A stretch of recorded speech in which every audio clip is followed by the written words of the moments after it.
Night after night, people whispered that the empire itself was dying. Fields had turned to dust.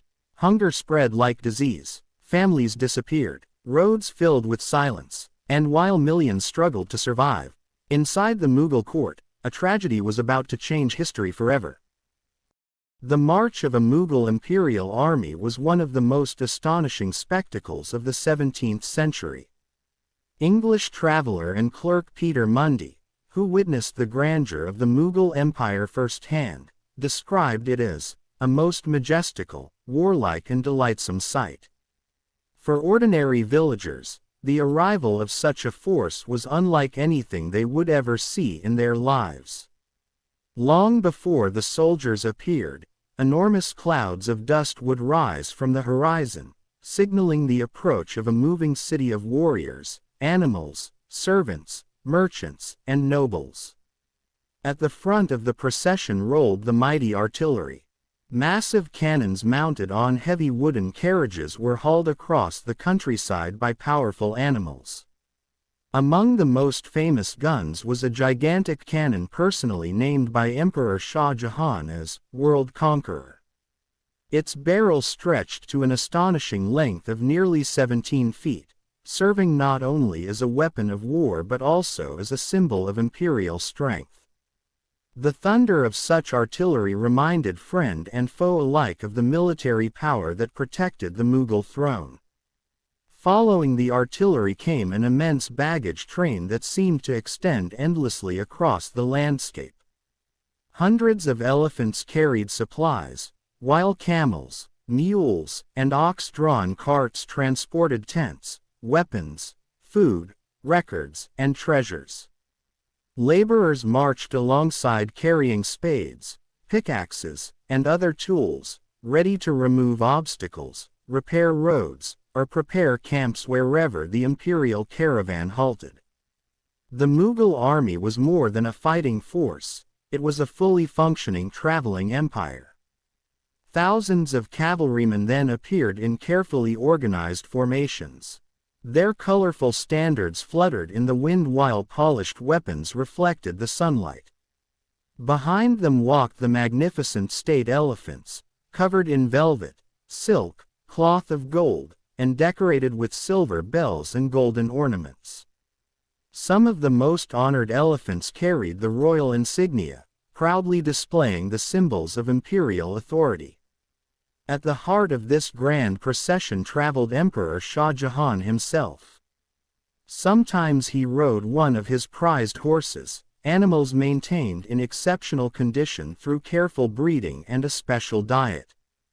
Historical accounts note that these horses were fed butter and sugar to preserve their strength and stamina during long journeys. When the emperor chose not to ride, he mounted a splendid imperial elephant adorned more richly than any other beast in the procession. On certain occasions Shah Jahan traveled in what contemporary observers described as a field throne. This extraordinary mobile structure resembled a magnificent tabernacle, complete with painted and gilded pillars, glass windows, and luxurious decorations. Its supporting poles were wrapped in scarlet cloth or rich brocade and finished with deep fringes of silk and gold. Teams of strong attendants carried the structure, allowing the emperor to travel in comfort while maintaining the dignity and splendor expected of a ruler whose authority stretched across vast territories. The Mughal emperors spent a remarkable portion of their reigns traveling throughout their domains. According to the renowned court historian Abul Fazl, a complete journey across the empire could require an entire year. These journeys allowed the emperor to inspect distant provinces, oversee administration, review military forces, and strengthen his connection with regional governors and local populations. Wherever the emperor traveled, the machinery of government traveled with him, including imperial records, accountants, treasury officials, and valuable gifts intended for loyal nobles and commanders. For many ordinary people living in villages, the imperial procession offered a rare glimpse of royal power. Yet life for common subjects was often difficult. The French physician and traveler François Bernier, who observed India during Shah Jahan's reign, painted a far less glamorous picture of rural existence. He described widespread poverty in many regions and claimed that excessive demands from local officials often left peasants struggling to survive.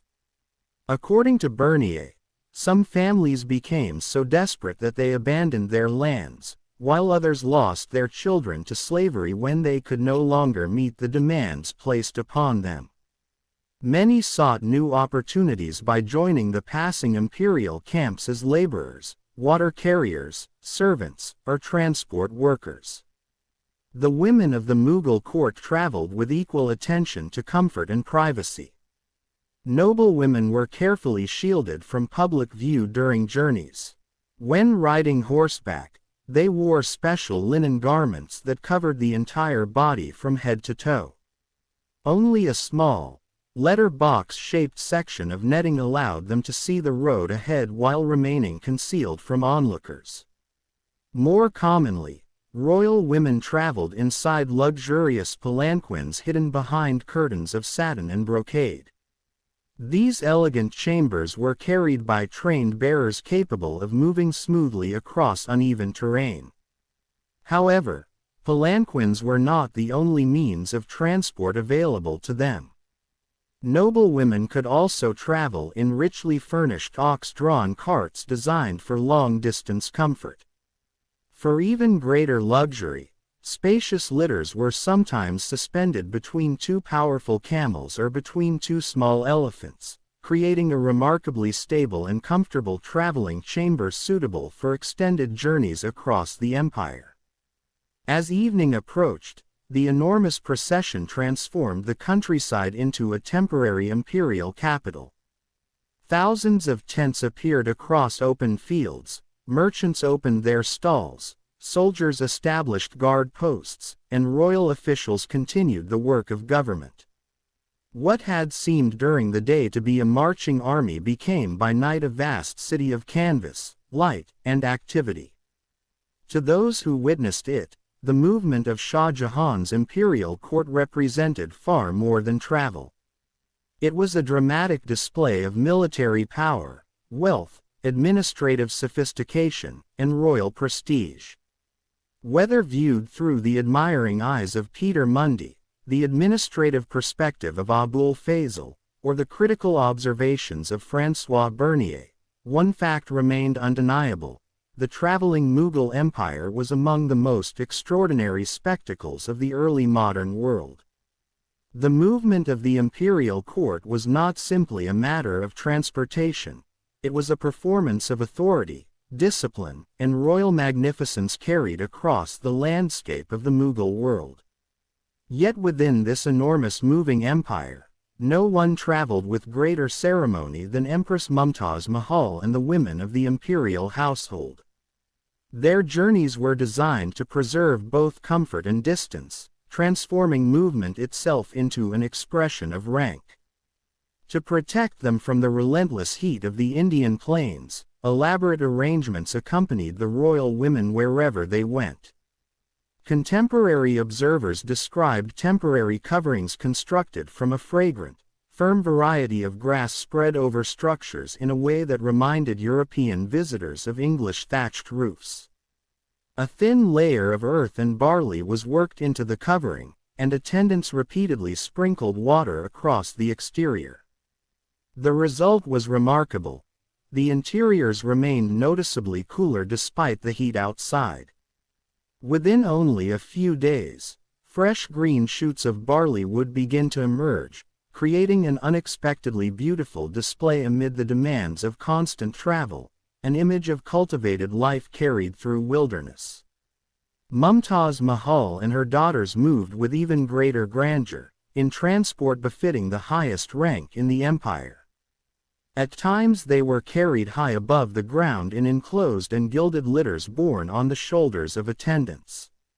These elegant chambers resembled luxurious sedan chairs, enclosed beneath delicate silk netting woven in brilliant colors and enriched with embroidery, tassels, and decorative fringes. On other occasions they traveled in magnificent howdahs mounted atop calm female elephants, glittering canopied structures secured with carefully arranged ropes and pulleys. Through screens fashioned from golden mesh, the empress could quietly observe the world passing beyond her enclosure. To ensure comfort and visibility, workers rode ahead pouring water onto the roads, suppressing the dust that otherwise would have risen in suffocating clouds around the royal convoy. Every movement followed strict court protocol. When Mumtaz chose to ride by elephant, attendants first erected a private enclosure around the animal. Only once hidden from view was the elephant brought to kneel. Even the mahout entrusted with controlling the animal covered his own head with rough cloth to guarantee he caught no glimpse of his imperial passenger as she entered the howdah. Such rules were not symbolic gestures. They reflected the carefully maintained separation between the imperial household and the outside world. Unlike the emperor, Mumtaz rarely traveled at the center of the royal procession. The imperial harem usually followed roughly a mile behind Shah Jahan's own position. Around it moved a protective barrier composed of armed female guards and eunuchs whose duties extended far beyond security. Some walked beside the litters carrying jeweled fans made from peacock feathers, constantly driving away flies and maintaining comfort for those within. Others rode ahead of the convoy enforcing strict distance between the harem and the public. Contemporary accounts suggest they acted with absolute authority. The French traveler François Bernier, who later witnessed one of Mumtaz's daughters journeying toward Kashmir, left an unforgettable description of the spectacle. He wrote, "Woe to any unlucky cavalier, however exalted in rank, who, meeting the procession, is found too near. Nothing can exceed the insolence of the tribes of eunuchs and footmen which he has to encounter, and they eagerly avail themselves of any opportunity to beat a man in the most unmerciful manner." Yet Bernier's criticism quickly gave way to fascination. Despite the aggressive protection surrounding the procession, he admitted being captivated by the surreal beauty of the imperial display. The howdahs, in his words, were blazing with gold and azure, and the vision struck him with such force that he confessed he should have been apt to be carried away by such flights of imagination as inspire most of the Indian poets, when they represent the elephants as conveying so many goddesses concealed from the vulgar gaze.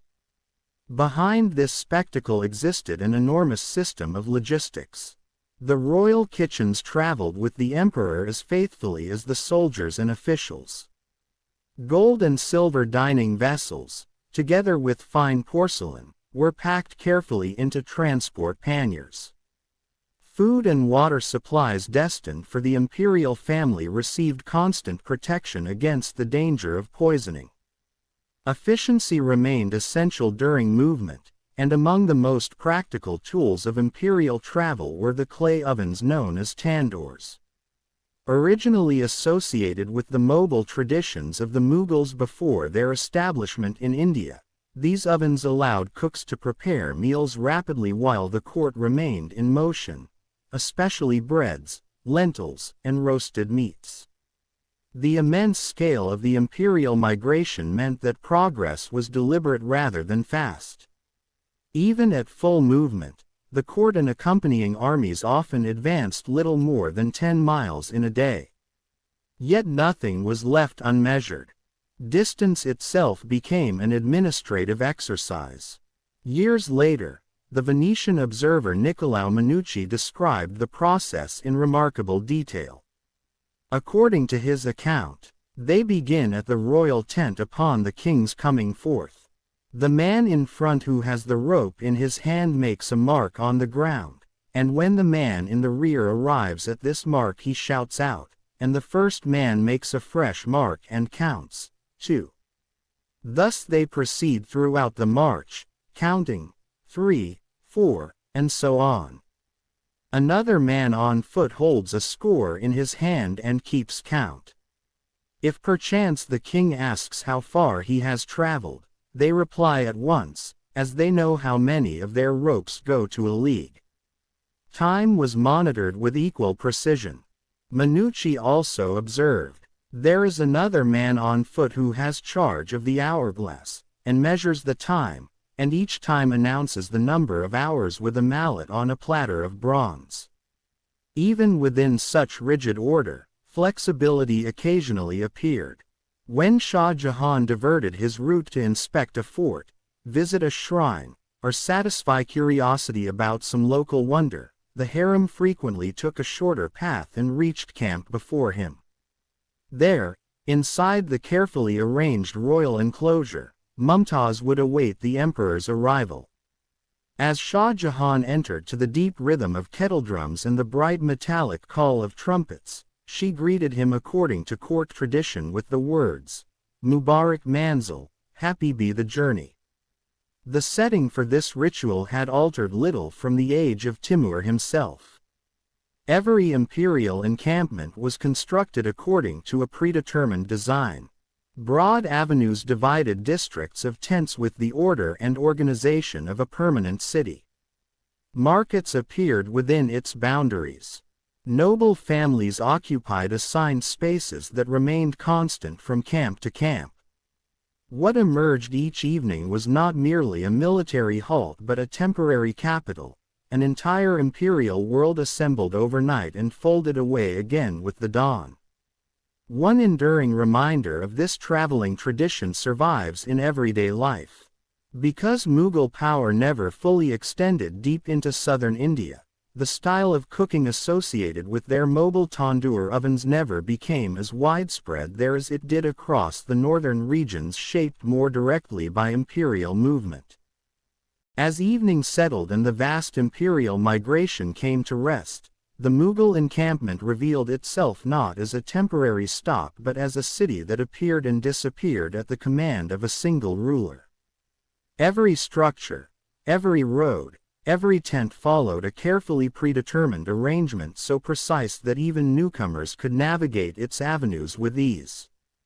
Position reflected status. Noblemen knew the boundaries of rank intimately and took great care that their tents never rose higher than those of the emperor. To violate this unwritten rule was more than poor judgment, it risked humiliation, destruction of property, and possibly political ruin. Beyond the ordered center stretched another world entirely. Along the outer perimeter lived ordinary soldiers, laborers, servants, merchants, and camp followers whose lives formed the engine of imperial movement. Fires burned continuously across the edges of the camp, fueled by dried cow and camel dung as meals were prepared and stories exchanged beneath open skies. Despite the grandeur of the imperial court, the realities of human nature remained unchanged. One Mughal noble later reflected with unusual honesty on life inside the encampment, observing, "Though there was much praying and fasting in the camp, gambling, sodomy, drinking and fornication were also prevalent." It was a reminder that beneath ceremony and discipline existed the same contradictions found in any great city. At the heart of this moving world stood the emperor's private domain, a vast fortified enclosure reserved for Shah Jahan and Mumtaz Mahal.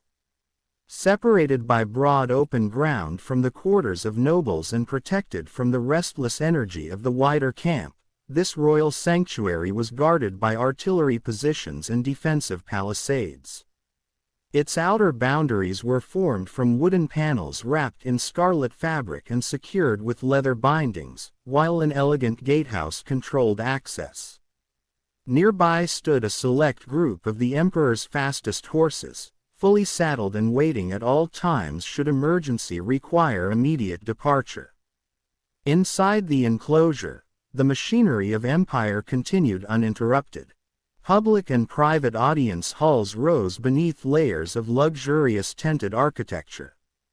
Fabrics woven with threads of gold and silver shimmered in shifting light, creating the illusion of permanent palaces assembled from cloth and rope. At the center of these ceremonial spaces stood richly decorated platforms from which Shah Jahan governed beneath canopies of velvet and patterned silk. Even in motion, royal visibility remained essential. To preserve imperial tradition, a portable two-story wooden residence accompanied the court, complete with a projecting Jaroka balcony. From there Shah Jahan appeared before his subjects just as he would inside a fixed capital, offering visible proof that the emperor remained alive, present, and in command. Nearby stretched the secluded quarters of the imperial harem, expansive, heavily screened, and furnished with extraordinary comfort. Practical concerns received equal attention. Special tents housed bathhouses and privies, continuing a tradition inherited from the age of Timur. His mobile warriors had long practiced ritual cleanliness, washing away sweat, dust, and the stains of battle in temporary public bathhouses supplied with heated water. That commitment to order and cleanliness endured centuries later in the Mughal court. Creating and transporting this mobile capital demanded staggering resources. The imperial tents alone, covered with protective waxed cloth awnings, represented an enormous logistical undertaking. According to Abul Fazl's record from the reign of Akbar, transporting the royal encampment required 100 elephants, 500 camels, and 400 carts. Everything existed in duplicate. While one complete camp remained active, an identical set moved ahead under the supervision of the royal household superintendent, who selected the next location and prepared it entirely before the emperor's arrival. Travel did not mean sacrificing comfort. Jahangir himself journeyed with an extraordinary bathing vessel unlike anything seen in ordinary life, a stone bath nearly 5 feet high and 6 feet wide, carved from a single piece of rock and shaped like an enormous teacup. When he desired to bathe, attendants filled it with warmed rosewater. Steps built both outside and inside allowed easy entry and exit. Today, that remarkable object survives within the courtyard of Agra Fort, a silent witness to the luxury of imperial movement. As darkness fell, the camp transformed again. Lighting became a spectacle designed not merely for function but for display. Servants erected an enormous pole rising more than 120 feet into the air, held in place by 16 supporting ropes. At its summit rested a great bowl packed with cottonseed and oil. At sunset, attendants set it alight and flames climbed into the night sky. This beacon was known as Akash Diya, the light of the sky. Its glow could be seen from remarkable distances. Nobles summoned to evening attendance navigated through rows of fire-lit avenues carrying torches. François Bernier later described the scene with admiration, writing that the camp, as a grand and imposing spectacle on a dark night, to behold, when standing at some distance, long rows of torches lighting these nobles through extended lanes of tents. Although this particular imperial progress was moving toward war in November 1629, daily life within Shah Jahan and Mumtaz's world remained astonishingly festive. Musicians, singers, and dancers entertained the court as though the empire had never left Agra. A traveling menagerie accompanied the procession. Lions, rhinoceroses, and other exotic creatures transported not merely for display but for organized spectacles and contests. Shah Jahan also devoted time to royal hunting, one of the most visible expressions of sovereignty. There is no evidence that Mumtaz shared the reputation of her aunt Nur Jahan as a skilled hunter or regularly joined these expeditions, but Shah Jahan's enthusiasm was well known. He pursued game through falconry and hunted both tigers and lions.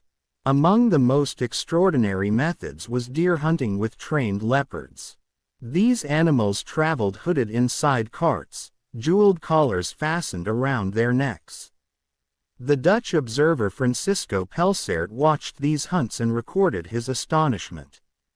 "These brutes are so accustomed to men that they are as tame as cats, whether they are reared from cubs or tamed when full grown. They are very carefully fed, and each has 2 men to look after him, as well as a cart, in which they sit, or are driven out, daily. When they come to a place where they sight buck, the leopard is released from the cart and he creeps on his 4 feet until he gets a view, taking cover behind trees, plants or thickets, until he sees that his first quick rush and spring will be successful, for that is his only chance. Most are so well trained that they never, or very seldom, miss."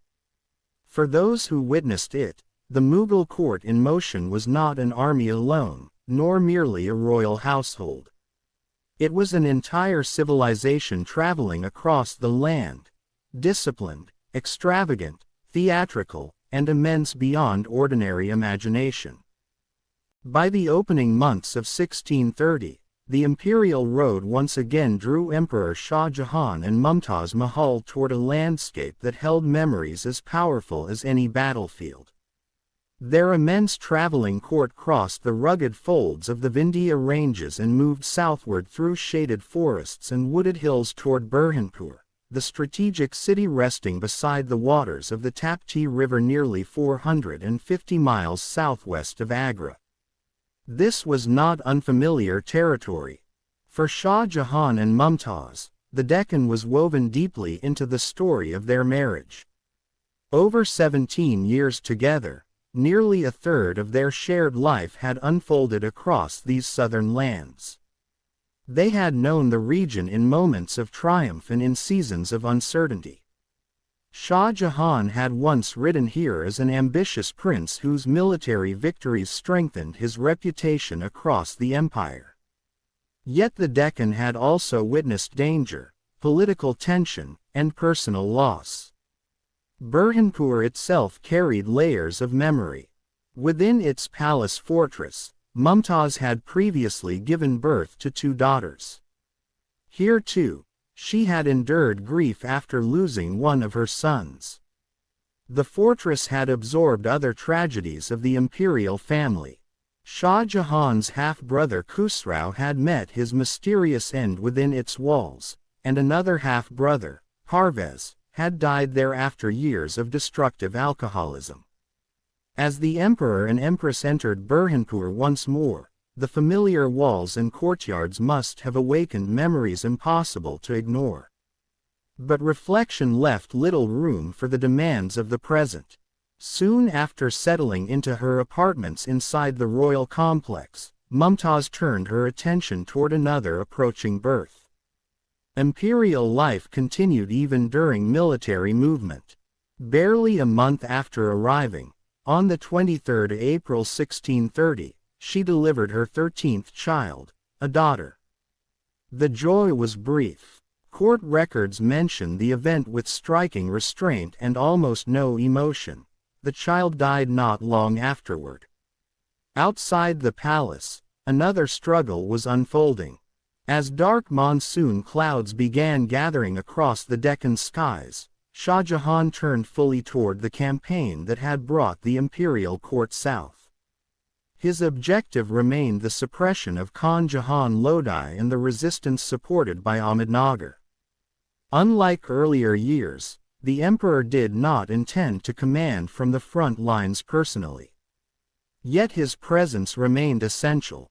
One imperial historian explained why with unusual directness, writing that discord and dissension existed among the chiefs and leaders of the army to such an extent that they constantly sought to undermine each other's enterprise. The greatest danger was no longer simply the enemy, it was rivalry within the imperial command itself. Shah Jahan had little patience for displays of ambition that threatened military success.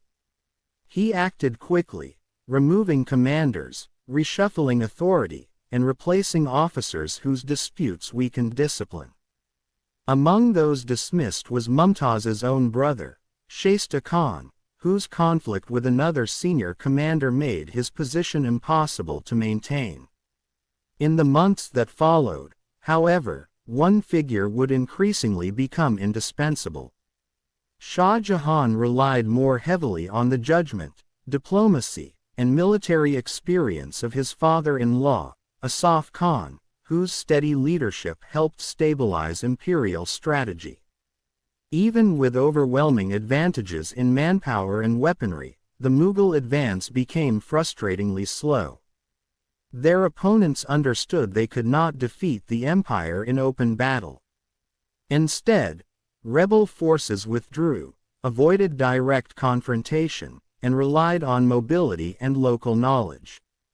They struck unexpectedly and disappeared before large imperial formations could respond. At one point, nearly 10,000 rebel horsemen descended upon an isolated rear guard of Mughal troops that had become separated from the main army. The attack was devastating. Soldiers were killed, formations collapsed, and the imperial commander escaped only through humiliating retreat. But time slowly shifted the balance.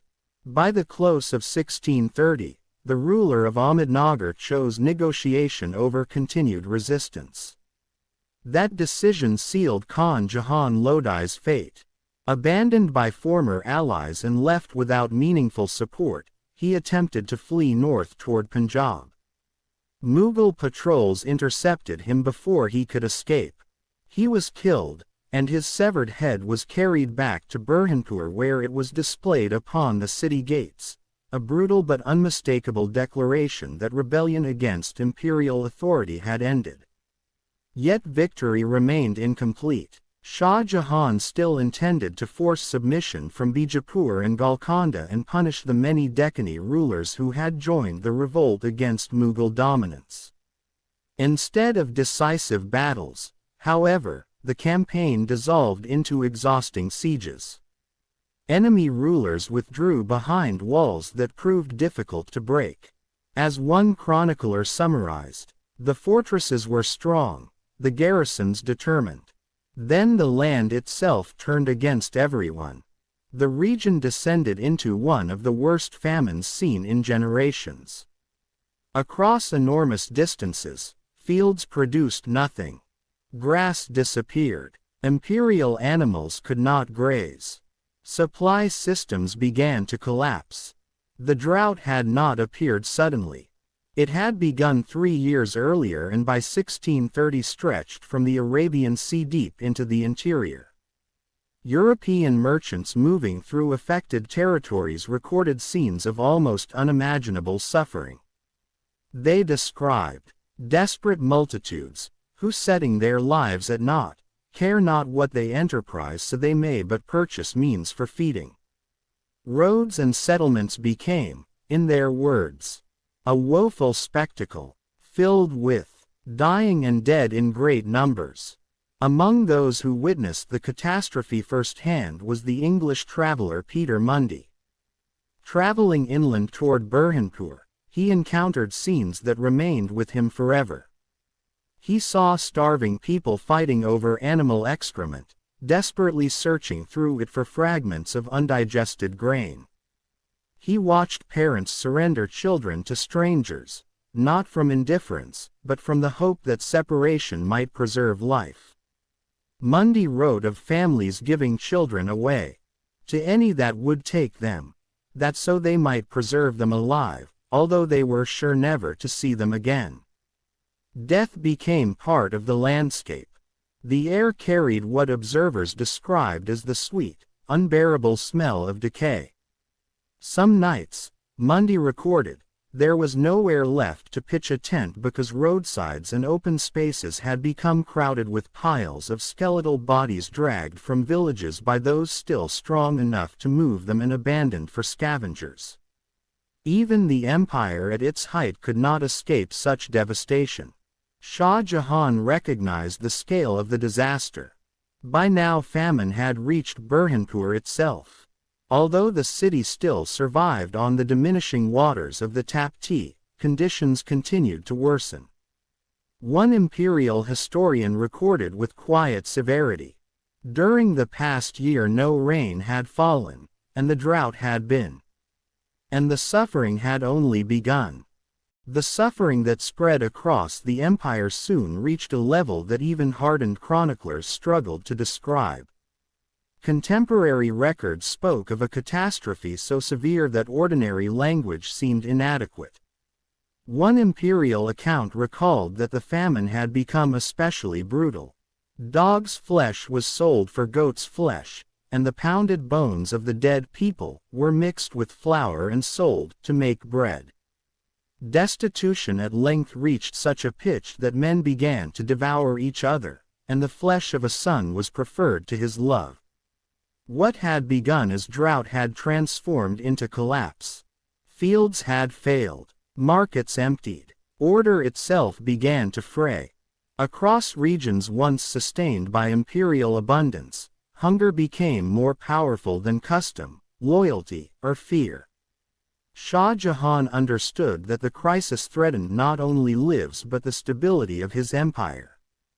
Measures were introduced in an attempt to slow the devastation. Taxes were suspended for suffering populations. Officials received orders to establish public feeding centers in Burhanpur and other major settlements. Bread and broth were distributed to those still able to gather. In addition, every Monday, chosen because it marked the anniversary of the emperor's accession, 5,000 rupees were ordered to be given among the poor as an act of relief and imperial responsibility. Yet even as famine swallowed entire landscapes, life inside the imperial household continued moving forward. Amid a world of dust, silence, and circling vultures, Mumtaz Mahal conceived once again. Death and creation now existed side by side. During her pregnancy, her attention turned not only toward her coming child but also toward the future of the dynasty. One matter occupied her in particular: arranging the marriage of her eldest son, the 15-year-old Dara Shikoh. Her proposal was politically careful and personally meaningful. She suggested that Dara marry his first cousin, the daughter of Shah Jahan's half-brother Parvez. The match strengthened dynastic continuity, but perhaps there was another hope beneath the decision: that marriage might soften old divisions inside the imperial family. Whatever her private thoughts, both Shah Jahan and Dara welcomed the plan. Orders traveled north toward Agra. Preparations began for a celebration worthy of the Mughal court. While waiting for the birth of her child, Mumtaz remained inside the fortified royal complex at Burhanpur, where comfort and ceremony insulated the imperial household from the harsh world outside. Her apartments occupied part of a grand 3-story residence overlooking the river on one side and descending gardens on the other. Life inside remained rich with controlled beauty. Nearby stood the Taj Mahal, where Shah Jahan's war elephants were housed. From there they could be led to the Tapti River for bathing. Their movement, immense yet graceful, became one of the passing spectacles visible from the royal quarters. Mumtaz herself spent time inside elegant marble hammams beneath domed ceilings painted with curling flowers and layered foliage. Streams of scented cool water flowed through one polished marble channel. Another carried warm water heated continuously by oil lamps. Within those chambers, the empire's wars and suffering must have felt impossibly far away. Then June arrived. The summer heat settled heavily over Burhanpur, and labor began. In June 1631, Mumtaz entered childbirth once again. Her daughter Jahanara remained beside her. Shah Jahan waited nearby. Court astrologers confidently predicted the arrival of another Mughal prince. But prediction gave way to reality. After nearly 30 hours of exhausting labor, a daughter was born. She would later be known as Gauharara. What happened afterward survives in multiple accounts. some preserved through later copies of now-lost Persian narratives, each attempting to capture the final hours of the woman who had shared so much of Shah Jahan's life. One enduring version tells that during the final agony of childbirth, Mumtaz heard the voice of the unborn child crying from within her body. Disturbed by the strange sound, she instructed Jahanara to call for the emperor. As Shah Jahan hurried to her side, the child entered the world. Mumtaz, exhausted beyond recovery, is said to have used her remaining strength only to ask him to protect their children. Then she whispered farewell. 3 hours before dawn, she died. Another, more elaborate tradition tells a different scene. According to this account, Shah Jahan and Mumtaz had been playing chess before labor intensified. Together they heard what sounded like the distant cry of an infant. No child appeared. The sound returned. Only then did they realize it seemed to come from within Mumtaz herself. Alarm spread quickly. Doctors, astrologers, and learned men were summoned. Shah Jahan reportedly distributed money among the poor in desperate hope of attracting divine mercy while physicians fought to preserve the life of the empress. As pain overcame her, one account records her final words to her husband. "Today is the time of departure. It is the time to accept separation and embrace pain.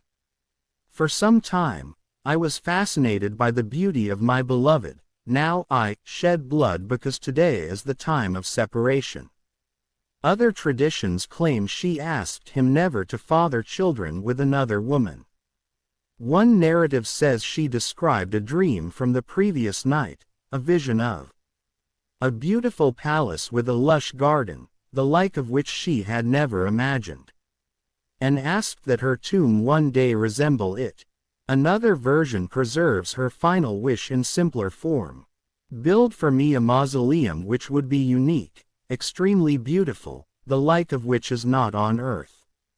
Yet the official Mughal chroniclers left behind an account more restrained and perhaps more human.